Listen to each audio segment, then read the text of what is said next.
আরে Malaysia calling খুলছে না তো। মালয়েশিয়া খুললে তো আমরা জানো মই। তোর তো কেনা কইছে মালয়েশিয়া কলিং খুলছে। খবর তো কত কিছু খবর করলে কি তোমার লাগবে তোমার? হুড়ুড়ি করতেছো করে।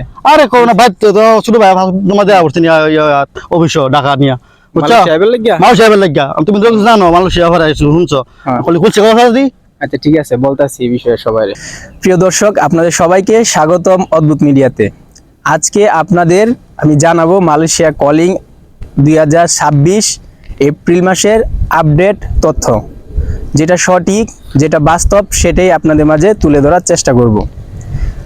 8 এপ্রিল মালয়েশিয়ার মন্ত্রিসভা থেকে বাংলাদেশের প্রবাসী কল্যাণ ও বৈদেশিক কর্মসংস্থানের মন্ত্রণালয়ের মাননীয় মন্ত্রী মহোদয় এবং মাননীয় প্রধানমন্ত্রীর উপদেষ্টা ওনাদেরকে মালয়েশিয়াতে সফরের জন্য আমন্ত্রণ করা হয়েছে।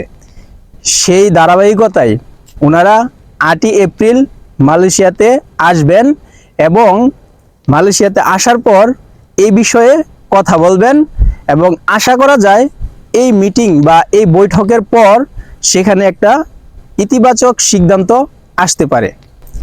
এবং সেই সাথে বিগত দিনগুলোতে সিন্ডিকেটের কারণে এই শ্রমবাজারটি বন্ধ ছিল।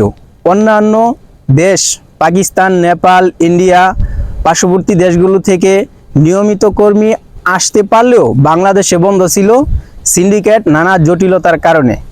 আশা করা যায় এই জটিলতা এই বৈঠকের মধ্য দিয়ে নিরসন হবে।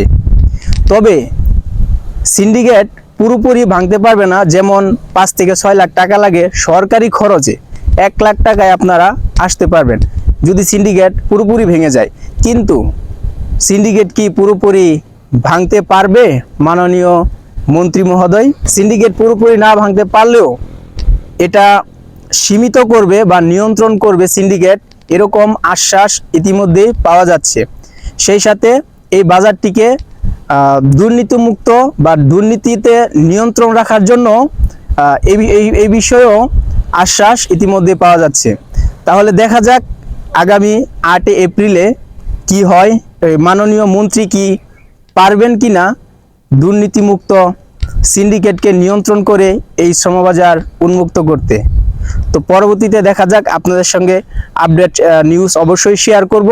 আমাদের সাথে থাকবেন, অদ্ভুত মিডিয়া চ্যানেলটি সাবস্ক্রাইব করবেন, ভিডিওটি লাইক করে শেয়ার করে অন্যদের দেখার সুযোগ করে দিবেন। ভালো থাকবেন, দেখা হচ্ছে পরবর্তী ভিডিওতে। আল্লাহ হাফেজ।